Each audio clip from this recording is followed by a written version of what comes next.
This video will serve as an introduction to some of the methods used in cognitive neuroscience. We can make a distinction between psychology and physiology or neuroscience. Cognitive psychologists study the mind, things like memory and attention. Physiologists and neuroscientists study the brain, so the basic mechanisms of the brain, communication, neurons. And as we're learning so far, cognitive neuroscience studies both. But nevertheless, we can still kind of make this distinction, and neuroscientists have to use tools to study the brain. And there are definitely a lot of different ways to scan and measure the brain and its activity. But it's about choosing the best tool for the job. So the method or approach you choose depends really on what kind of question you're asking. For instance, you wouldn't use a screwdriver for nailing in a nail, you would use a hammer, because that's the best tool to accomplish that goal. Different methods tell us about different things about the brain, as we'll see here shortly. Using travel as an example, there are a bunch of ways you can travel. If you're going down the street, take a car. If you're going across the country, take a plane, and so on. So keeping this in mind, we can appreciate the different methods neuroscientists use to accomplish their goals. One of the first methods available to scientists historically has been lesion studies. In animals, lesion studies involve destroying or ablating part of the brain and then observing the changes that occur after that process. Well, in humans, we can't purposefully destroy a part of the brain, so historically we have relied on accidents that lead to damage to particular parts of the brain.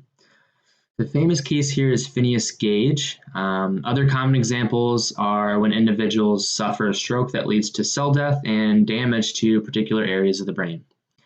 So if you know what changes occur after a type of damage, you might get an idea of what that brain region is involved with. This is the method used to discover Broca's area and its involvement in language. However, a lot of the time, damage in this case isn't that precise and it can affect multiple brain regions. So there are definitely limited conclusions when looking at lesion studies or relying on accidental ablation. Namely, you cannot say what an area does, only what happens without it. You also cannot say anything about what type of communication a brain region might have with other regions that are involved in like a given network. So I mentioned we can't do this with humans, but we can do it with animals. You can intentionally ablate part of the brain. There are obvious differences between animals and humans that I won't go into here, but there are also a limited number of things you can study with animals. Language is an example of one. It's particularly hard to try and find a Broca's area equivalent in rodents because we can't directly observe them produce any kind of speech. However, with experimental lesion studies in animals, you can get pretty precise with what brain regions you're ablating, and it can be used to show causal evidence for involvement in some tasks with specific brain regions. A common method used in hospitals is called computerized axial tomography, or CAT, a CAT scan. CAT scans are just X-rays of the brain. The invention of CAT scans have been of tremendous use before. Before this technology came up, you would just have to wait until someone passes away and then you would perform an autopsy. But there can be large swaths of time, even years, between damage to a particular area and death. So it was hard to account for things like neuroplasticity or general aging.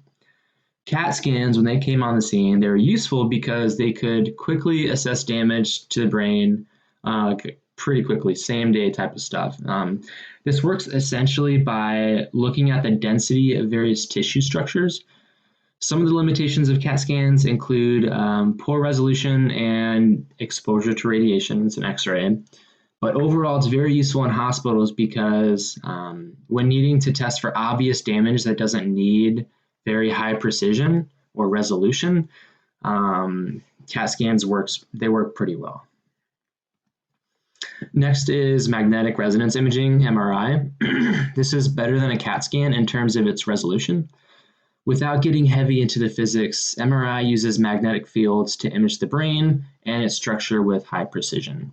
So in terms of precision, it's better than CAT scans, but it's also more expensive. So that's why a lot of times in hospitals, they just use CAT scans. Other limitations are that if you have any type of metal in your body, METAL metal, you can't get an MRI scan. So pacemakers, artery clips, metal shavings of any kind, especially some with like very old tattoos, not so much with new tattoos anymore. Those are exclusionary criteria. Another aspect that's relevant for brain research is that it only shows you the structure of your brain, what does it look like, but it can't tell you anything about what the brain is doing. So it does not measure function at all. Its best use is with hospital diagnoses, or if your research specifically just wants to look at the structure of the brain, regular MRIs is a great option. Positron emission tomography, or PET, is really one of the first methods that allowed you to look at the function of the human brain. The idea behind this is that the brain needs blood. More active regions require more blood. So you inject a radioactive compound into the blood where you can detect that compound. Then you can trace this in the brain as various cognitive tasks relate to more activity in particular parts of the brain. Some downsides to this method are that there is direct radiation exposure in the brain. It's minimal, but nevertheless it limits the number of times a participant can safely be scanned this way. The temporal resolution is also really poor in this. The type of resolution we've been talking about so far is spatial resolution, so how clear the picture is. With this, the temporal resolution is bad, so it can take anywhere from 1 all the way up to 40 minutes for the tracer to travel to the right brain region. And we all know that cognitive processes happen on the second and sub-second level. But it was still one of the first ways we could actually measure what the brain was doing, so that was pretty cool. Its best use today is also in hospitals for disease detection, although it is still used in some research.